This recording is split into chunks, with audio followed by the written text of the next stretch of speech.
प्यारे बच्चों नमस्कार। स्वागत है आप सबका हमारे YouTube चैनल शिवकुल एक मंच पर। आप लोगों के जो पुरानी वीडियोस थी उन पुरानी वीडियोस में हम एनवायरनमेंट और एग्रीकल्चर के बारे में और हिंदी के बारे में चर्चा कर रहे थे। तो आज का जो हमारा टॉपिक होगा, आज हम एग्रीकल्चर के बारे में बात करेंगे, क्योंकि आपके एग्ज़ाम में काफ़ी आने वाला विषय है। और एग्रीकल्चर में भी जो है आज हम बात करेंगे गेहूँ के बारे में, है ना। जो गेहूँ के बारे में आपके कुछ प्रश्न पूछे जाते हैं, तो गेहूं के बारे में हम बात करेंगे। गेहूं आपका व्हीट होता है। एक्चुअली में गेहूं है क्या, अगर बात करना चाहोगे आप, तो गेहूं के बारे में आपको सबको पता है कि आपकी खाद्यान्न फसल है। तो गेहूं को आपकी प्रमुख खाद्यान्न फसल माना जाता है। ये प्रमुख खाद्यान्न फसल है आपकी।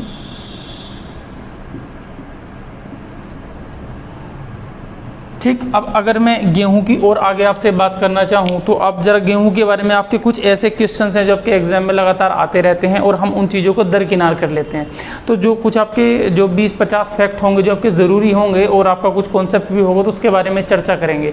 तो सबसे पहली बात, अगर मैं गेहूँ की फसल के बारे में बात करूँ, तो गेहूँ की फसल आपकी रबी की फसल होती है। आप सब जानते हैं बहुत अच्छे से, ये आपकी रबी की फसल है।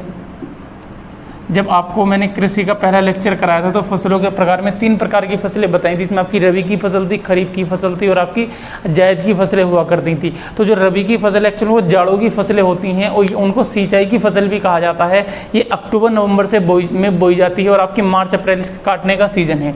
तो अगर मैं इसकी बात करूँ, आपकी जो है अक्टूबर-नवंबर से मार्च-अप्रैल तक का इसका सीज़न होता है। ठीक, अच्छा, गेहूं के लिए हमें कितने टेम्परेचर की आवश्यकता पड़ती है अगर आप बात करोगे, तो गेहूं का तापमान, पहली बात आप ये ध्यान रखेंगे, जो गेहूं है आपका वो आपकी कम तापमान की फसल मानी जाती है। तो जो गेहूं है उसके लिए आपका उचित तापमान 10 डिग्री से 25 डिग्री सेंटीग्रेड तक आपका होना चाहिए। तो ये 10 डिग्री सेंटीग्रेड से 25 डिग्री सेंटीग्रेड तक। अगर मैं इसके लिए वर्षा की बात करूं कि कितनी वर्षा इसके लिए आपकी आवश्यक है, या सिंचाई आपकी लगभग जो है ऑन एन एवरेज 80 से 85 सेंटीमीटर वर्षा का होना आवश्यक है और गेहूं आपका हो जाता है। दूसरी बात है, गेहूं आपकी उष्ण कटिबंधीय फसल में आपकी आती है। ट्रॉपिकल जो आपकी फसल है, ये उष्ण कटिबंधीय फसल आपकी गेहूँ है, या उष्ण कटिबंधीय जलवायु इसके लिए उपयुक्त होती है। ठीक, तो ये आप पॉइंट ध्यान रखें कि गेहूं के बारे में आपको और क्या क्या है। अब अगर मैं गेहूं की बात करूं, तो गेहूं का जो आपका वैज्ञानिक नाम आपका टिटिकम सटेवियम है। गेहूं का वैज्ञानिक नाम, चलो मैं यहीं पर आपका लिख देता हूं। तो गेहूं का वैज्ञानिक नाम आपका है टिटिकम सटेवियम। ठीक, आपने वैज्ञानिक नाम आपके पढ़े होंगे बहुत सारे।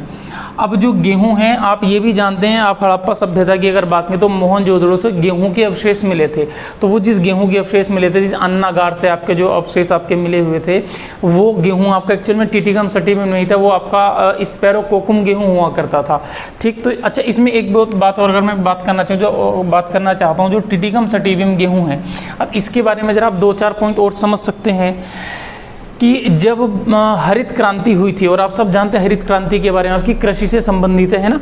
और डॉक्टर नॉर्मन बोरलॉग हरित क्रांति के जनक माने जाते हैं, जबकि भारत में आपके डॉक्टर एम स्वामीनाथन हैं। तो अगर मैं बात करूँ आपका ग्रीन रिवॉल्यूशन की, इसके बारे में एक अलग से वीडियो बनाएंगे, लेकिन यहाँ थोड़ा सा बता देता हूँ आपको। हरित क्रांति, तो हरित क्रांति के अगर आपसे जनक पूछा जाएगा, तो आप सब जानते हैं डॉक्टर नॉर्मन बोरलॉग।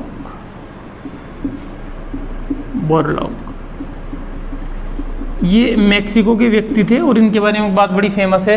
ये थे तो मैक्सिको के, लेकिन इनके पास जो नागरिकता थी वो आपकी यूएसए अमेरिका की थी। ठीक है, उत्तरी अमेरिका महाद्वीप में आपके 3 बड़े देश हैं, आपके मैक्सिको, कनाडा और अमेरिका। तो अब कहानी क्या हुई, तो डॉक्टर नॉर्मन बोरलॉग ने ही इस प्रजाति का विकास किया था, जो टिटिकम सटेवियम का। इसके विकास में इनका बहुत बड़ा आपका योगदान रहा था। जबकि मोहनजोदड़ो में जो आपका गेहूँ मिला था, उसको हम स्पैरोकोकम कहते हैं। चलो मैं इसका नाम लिख देता हूँ, आपका स्पैरोकोकम उसका नाम है, स्पैरोकोकम। ठीक है, मोहनजोदड़ो का आपका गेहूं था। अच्छा, अगर इसके जनक आपसे भारत में पूछा जाएगा, हरित क्रांति के भारत में आपके जनक डॉक्टर एम स्वामीनाथन, ये माने जाते हैं। एक्चुअल में हरित क्रांति आपकी जो है 1966-67 में भारत में आपकी की गई थी। 1966-67 के आसपास उस समय आपका जो है योजना अवकाश चल रहा था, प्लान हॉलीडे चल रहा था, योजना अवकाश।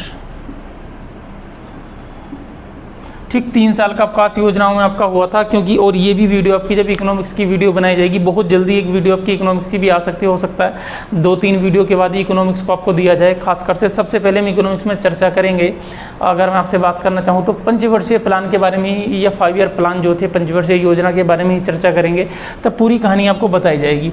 तो अगर हरित क्रांति के बारे में कुछ पॉइंट कहाँ पर हुई थी, किन क्षेत्र में हुई थी, उसके लिए हरियाणा और आपका जो है यूपी और साथ ही साथ आपका जो है पंजाब, इस क्षेत्र को ज़्यादा लिया गया था, फर्टिलाइजर का ज़्यादा प्रयोग किया गया और गेहूं को आपका जो है गेहूं के उत्पादन से आपकी संबंधित है। तो आप ये ध्यान रखेंगे थोड़ा सा, हरित क्रांति आपकी गेहूं से संबंधित है। और हरित क्रांति भी हालांकि 2 हरित क्रांति है, पहली और दूसरी। तो ये पहली वाली हरित क्रांति की बात है, जबकि सेकेंड ग्रीन रिवॉल्यूशन है वो आपकी राइस या चावल से आपकी संबंधित मानी जाती है। तो आप ये बात भी ध्यान रखेंगे। चलिए खैर, अगर मैं गेहूँ की बात करूँ तो गेहूँ के लिए आपकी कौन सी मिट्टी सबसे ज़्यादा उपयुक्त होती है, तो गेहूँ के लिए आपकी दोमट मिट्टी का सबसे ज़्यादा प्रयोग किया जाता है, या दोमट मिट्टी में सर्वाधिक गेहूं आपका उगाया जाता है, गेहूं के लिए सबसे ज़्यादा उपयुक्त है।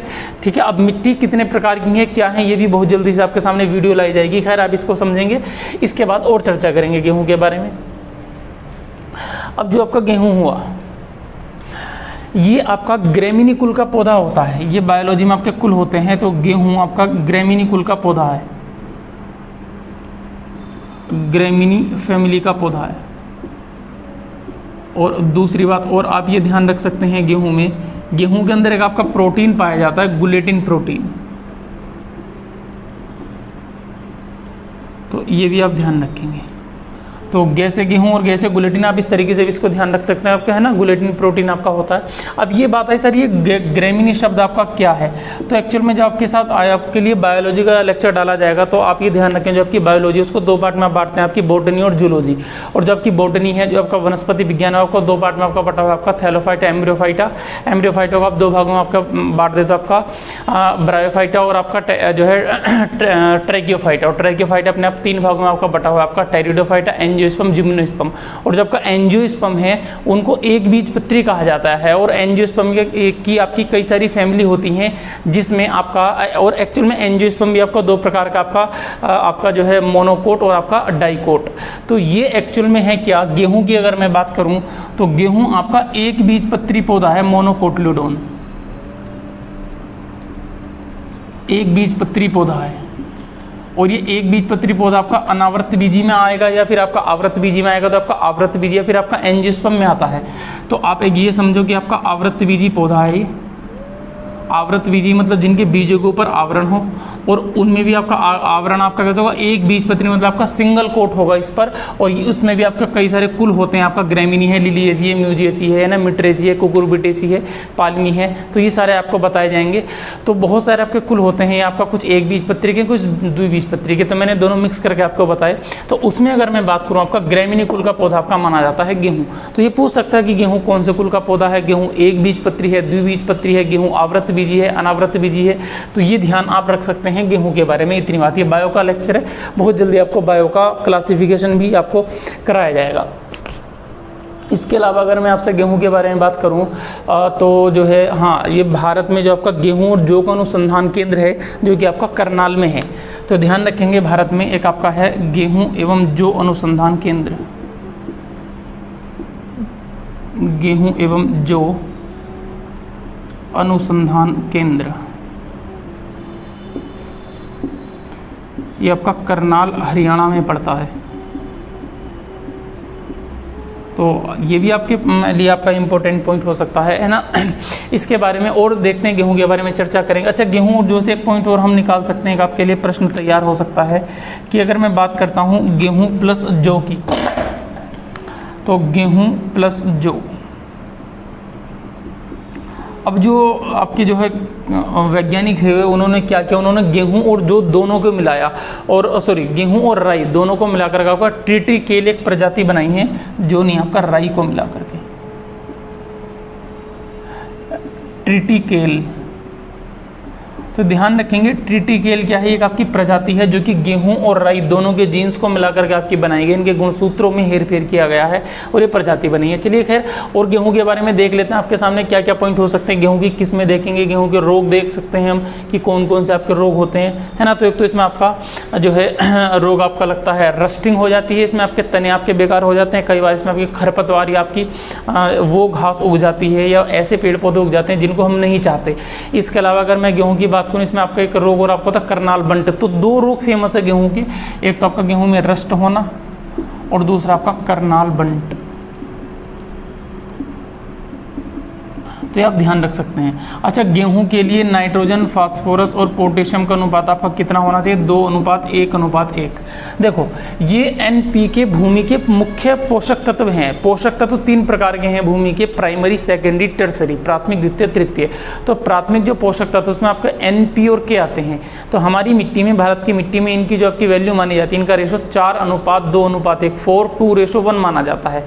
लेकिन गेहूं के लिए इनका उपयुक्त रेशो क्या? केवल गेहूं के लिए 2:1:1 इतना रेशो इसमें होना चाहिए। तो आप ये ध्यान रखेंगे। और अगर मैं गेहूं की बात करूं तो गेहूं में आपका 15% फास्फोरस होता है, 70% आपका कैल्शियम होता है। तो आप ये भी समझ सकते हैं कैल्शियम का बड़ा स्रोत है आपका। तो 70% आपका कैल्शियम आपका हो जाएगा गेहूं में।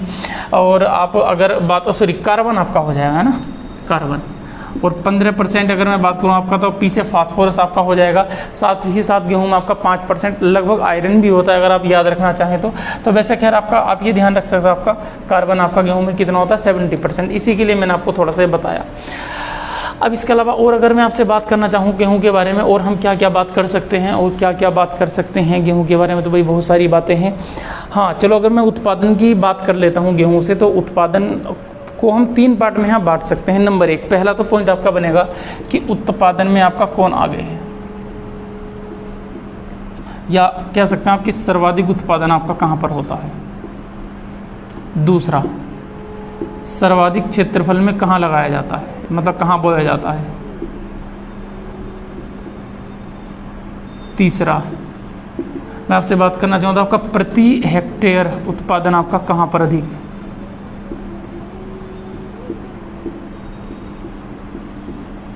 तो यहाँ पर भी हम 2 पार्ट में चर्चा आपकी करेंगे, विश्व में और भारत में, है ना।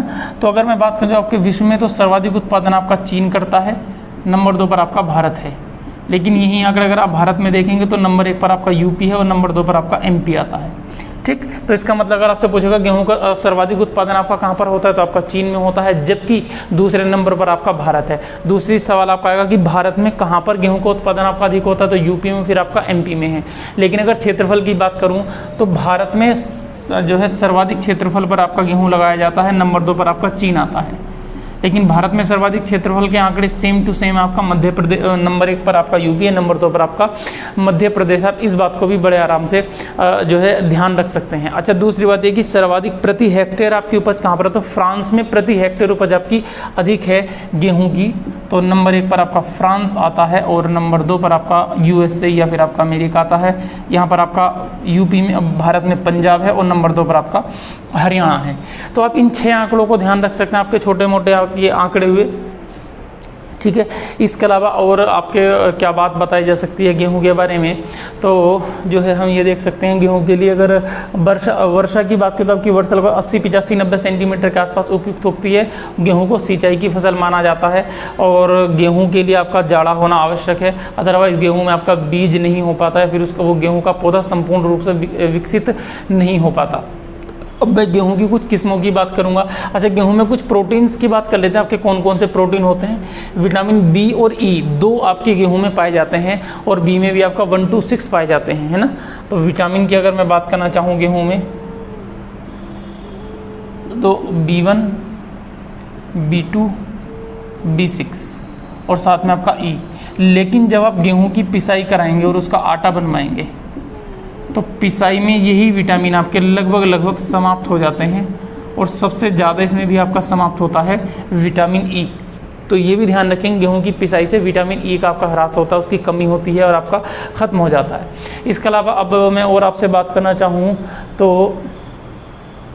जो हमारा गेहूं हुआ है ना। चूँकि भारत एक कृषि प्रधान देश है तो भारत में आपकी कई सारी गेहूं की प्रजातियां हैं। अब कौन कौन सी प्रजाति के बारे में अगर मैं गेहूं के बारे में बात करूं तो बात करेंगे मुख्य प्रजातियां। तो गेहूं की मुख्य प्रजातियां,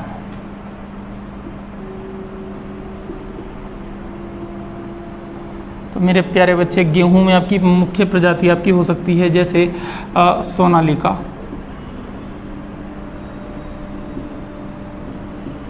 कल्याणी सोनारूपा,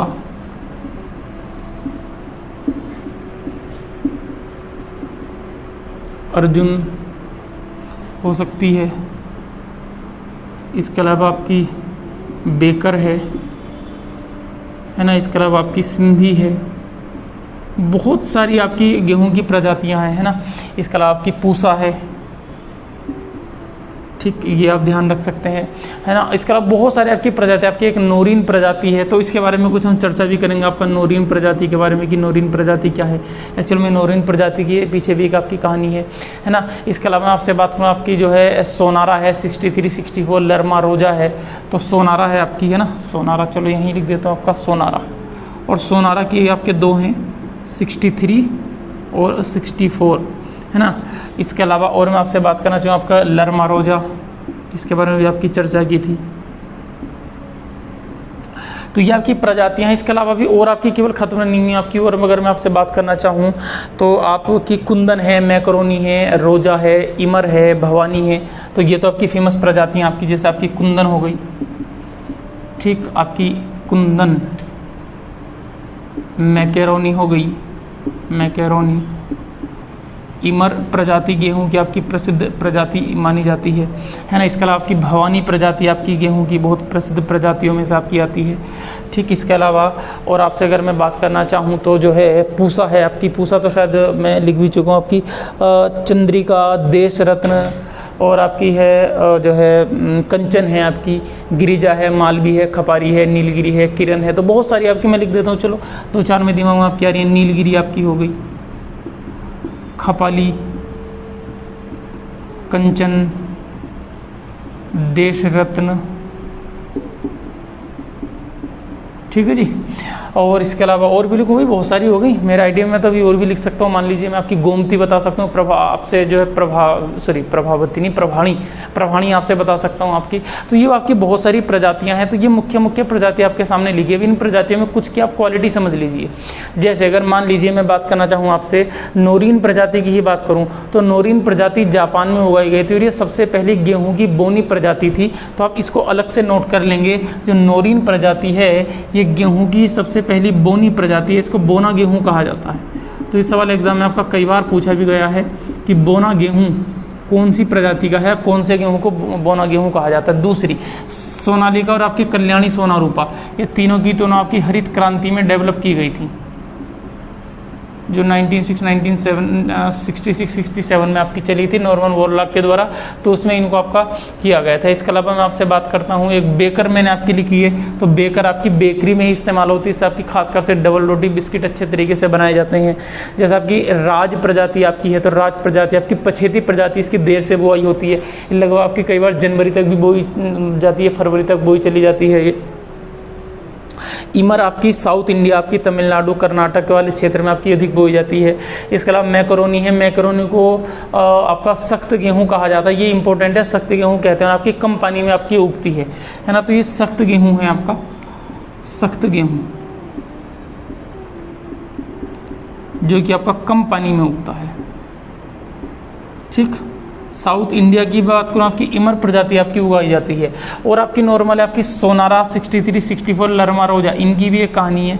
एक्चुअल में हुआ क्या कि जब आपकी हरित क्रांति चल रही थी तो उस समय आपके 2 प्रकार के आपके गेहूं मंगाए गए थे। आपके लगभग लाल रंग के गेहूं हुआ करते थे, आप लोगों को याद भी होगा, आपके घरों में आया करते थे बीज के लिए, तो आपके खासकर से अमेरिका और मैक्सिको से मंगाए जाते थे, तो है ना। तो उसी समय की आपकी ये बात है तो अब यहाँ की आपकी कहानी क्या है, तो 1963 में आपकी यूएसएस का एक फाउंडर आपका राफेलर फाउंडेशन, तो उस फाउंडेशन से भारत ने इन दोनों प्रजातियों का गेहूं आयात किया था और वो अपने किसानों में बंटवाया था। और लगभग आपका उस समय शायद प्रधानमंत्री आपके लाल बहादुर शास्त्री साहब रहे होंगे, है ना। तो बहुत बढ़िया प्रधानमंत्री थे, उन्होंने आपका नारा दिया था जय जवान जय किसान, और किसानों के लिए भी सप्ताह में एक व्रत रखने का उन्होंने आपकी जो है क्या नाम हाथ जोड़कर प्रार्थना की थी। और आपका एक आदेश भी समझ लीजिए, प्रधानमंत्री थे उस समय आपके सशक्त प्रतिभाशाली प्रधानमंत्री थे लाल बहादुर शास्त्री। और आपको एक छोटी सी एक वो है, लाल बहादुर शास्त्री जी के साथ क्या हुआ, बात किसी से छिपी हुई नहीं है। आप इसके लिए मेरी आपसे, हालांकि मैं कभी ऐसी राय नहीं देता, लेकिन आप मेरे कहने से एक मूवी देखें ताशकंद, और आप बुक्स पढ़ें ताशकंद के समझौतों के ऊपर जो भी किताबें लिखी गई हैं, तो आप समझेंगे लाल बहादुर शास्त्री की जो हत्या थी वो नेचुरल डेथ नहीं थी। एक्चुअल में आपका एक दिखाता है कि शायद ये आपकी पूर्व नियोजित आपका जो हत्या भी हो सकती है, तो ऐसा कुछ लोगों का अपना मानना है। तो आप जो है आपने लाल बहादुर शास्त्री साहब को पढ़ने के लिए उनको कुछ वक्त दें अपने जीवन में से और उनकी कहानी समझें। और ताशकंद मूवी आप ज़रूर देखें। एक्चुअल में मूवी आपकी कोई ड्रामेस्टिक मूवी नहीं है, आपकी फैक्ट बेस मूवी है ये, कि जो फैक्ट उनको मिले और वो लिए गए। और आप ऐसी सुभाष चंद्र बोस मूवी देख सकते हैं। तो खासकर से, खैर चलो 2 मिनट के लिए चर्चा कर लेते हैं। अब जो बच्चे हैं, खासकर से फिलहाल लॉकडाउन चल रहा है, आप बच्चे घर पे फ्री हैं, तो आप पूरे दिन लगभग आप मोबाइल में लगे रहते होंगे, 2 घंटे 3 घंटे 4 घंटे 5 घंटे, है ना। तो आप कोशिश ये करें, अगर आप मोबाइल पे भी हैं तो आप कम से कम उन मूवीज़ को ज़रूर देखें। तो कोई एक सवाल ये है कि सर मूवी अगर हमारा मन मनोरंजन का करे तो मूवी कौन सी देखी जाए, तो कोशिश आप ये करें जो भी आपकी ऑटोबायोग्राफी पर बेस्ड मूवी हैं उन मूवीज़ को आप देखें। आप मिल्खा सिंह के लिए अब मूवी बन रही है, आप उसको देखें। आप सचिन तेंदुलकर बिलियनियर्स ड्रीम आप मूवी देखें। आप महेंद्र सिंह धोनी की आप मूवी देखें। जो भी इन लोगों के ऊपर आपकी मूवी बनी है, आपकी ज़रूरी नहीं केवल आपकी हिंदी मूवी हो, आपकी बॉलीवुड मूवी हो, टॉलीवुड हो सकती है, हॉलीवुड हो सकती है। तो जो भी आपको मूवी दिखाई दे तो कोशिश आप ये करें कि खासकर से इस प्रकार की मूवी देखें जो आपको मोटिवेट करें, है ना, आपको अपना इतिहास जानने में आपको सहायता करें। चलिए खैर, तो ये कुछ बातें थी जो गेहूँ के बारे में मुझे पता था, मैंने आपको बताई 10-5 बातें। इसके अलावा जो अगला हमारा टॉपिक होगा वो क्या होगा वो आपको तभी पता लगेगा, तब आपकी वीडियो अपलोड की जाएगी। खैर, आज की वीडियो को यहीं समाप्त करते हैं। वीडियो देखने के लिए बहुत बहुत धन्यवाद। अपनी पढ़ाई लगातार जारी रखें और हम आपके साथ यूं ही उपस्थित होते रहेंगे, सफ़र को लंबा चलाते रहेंगे। खैर, मिलते हैं बहुत जल्दी। तब तक के लिए आपको बहुत बहुत नमस्कार। वंदे मातरम। जय हिंद। धन्यवाद आपका वीडियो देखने।